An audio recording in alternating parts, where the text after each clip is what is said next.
Good morning, welcome to Riya art club. और finally इतने इंतज़ार के बाद आज हमने आर्ट एंड क्राफ्ट की वीडियो अपलोड कर ही दी। तो इस वीडियो में मैं मोल्डेड क्ले से एक मयूर बना रही हूँ, जिसका प्रोसेस चलिए हम देखते हैं और साथ में बनाते भी हैं। जैसा कि आपको पता होगा, मोल्डेड क्ले में हमें दो कंपोनेंट मिलते हैं, एक हार्डनर और एक रेजिन। तो हमें दोनों कंपोनेंट को इक्वली लेना है और उसे अच्छे से मिक्स करना है पाउडर की हेल्प से।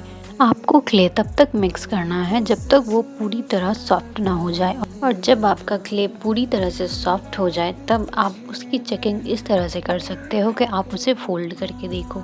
अगर उसमें कोई भी क्रैक नहीं आ रहा है तो आपका क्ले परफेक्टली मिक्स है और रेडी है आपके काम के लिए। तो चलिए अपने काम को शुरू करते हैं। सबसे पहले MDF बोर्ड पे मैंने पेंसिल से स्केचिंग कर दी है, और स्केचिंग के साथ ही साथ हमें उस पर ग्लू लगाना है और उस पर हमें अपने क्ले लगाने हैं। तो यहाँ पे मैंने क्ले को मिक्स करने के बाद उसके लंबे लंबे स्ट्रिंग बना लिए थे, ताकि मुझे आसानी हो अपना काम करने में। तो जैसे जैसे मैंने ग्लू लगाया था, हूबहू मैं उसी पे अपने क्ले अटैच करती जाऊंगी और उसको अच्छे से फिक्स करती जाऊंगी। जब हमारा ये प्रोसेस चलेगा तो हमें बारी बारी से ग्लू लगाना है और बारी बारी से क्ले लगाना है। अगर हम एक ही बार में सारे ग्लू लगा देंगे तो फिर हमें ही प्रॉब्लम होगी अपने क्ले को स्टेबलिश करने में। और क्ले से काम करते समय आपको इस बात का खास ख्याल रखना है कि हमारा क्ले 20 मिनट के बाद ड्राई होना स्टार्ट हो जाता है, वो भी पूरी तरह से। फिर वो बिल्कुल ही यूजेबल नहीं रह जाता। तो आप जल्दी जल्दी फटाफट अपने काम करें।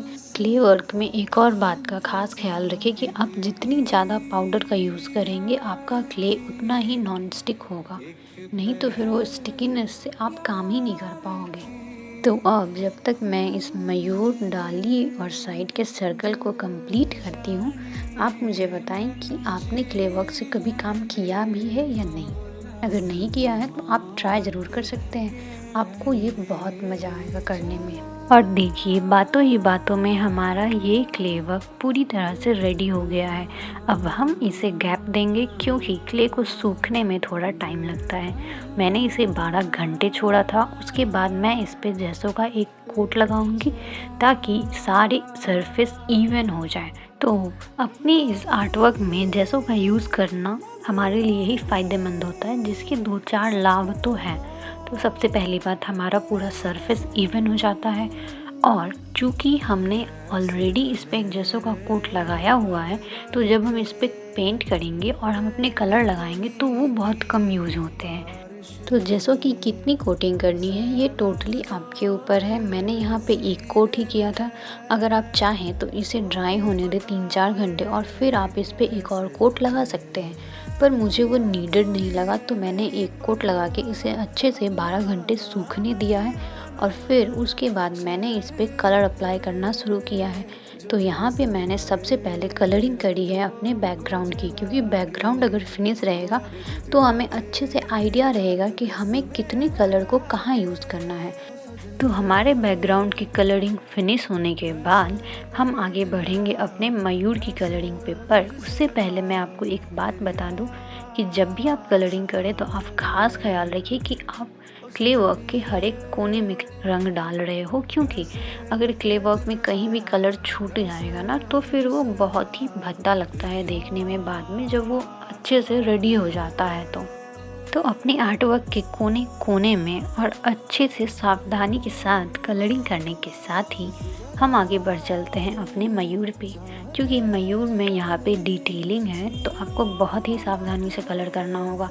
और बैकग्राउंड का कलर हमने पहले इसीलिए किया था ताकि हमें अच्छे से स्पेस मिल सके, और हमारे बैकग्राउंड का कलर भी लाइट था, जिसकी वजह से हमें उसे पहले ही करना होता, क्योंकि अगर बैकग्राउंड पे डार्क कलर लग जाता तो फिर वो नहीं छूटता हमारे लाइट कलर से। दैट्स वाई मैंने सबसे पहले बैकग्राउंड कलर किया है। मयूर की डालियाँ और मयूर की बॉडी रेडी होने के बाद अब हम आ जाते हैं उसके सुंदर से पंखों पे। तो यहाँ पे भी हमें बहुत ही बारीकी से अपने कलर डालने हैं। यहाँ पे मैंने ग्रीन कलर चूज़ किया था, जो कि सेप ग्रीन है। आई थिंक, मुझे इसका नाम याद नहीं है अच्छे से, बट यहाँ पे हमने 2 शेड ऑफ ग्रीन यूज़ किए थे मोर के पंख को अच्छे से कंप्लीट करने के लिए। तो ये कंप्लीट होने के बाद कुछ ऐसा लग रहा था। और फिर हमारी जो फाइनल टचेस थी येलो कलर वाली वो हमने कंप्लीट करी।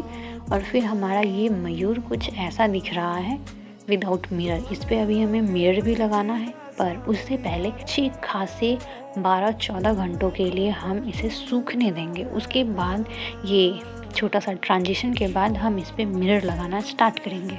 मिरर की प्लेसिंग मैंने पहले ही डिसाइड कर ली थी, अब बस मैं इसे ग्लू की हेल्प से अटैच करती जा रही हूँ। तो सबसे पहले हम यहाँ पे मयूर की बॉडी में थोड़े से छोटे छोटे मिरर लगाएंगे, जो कि थोड़ी डिफ़िकल्ट हैं, पर आई फिगर आउट दिस।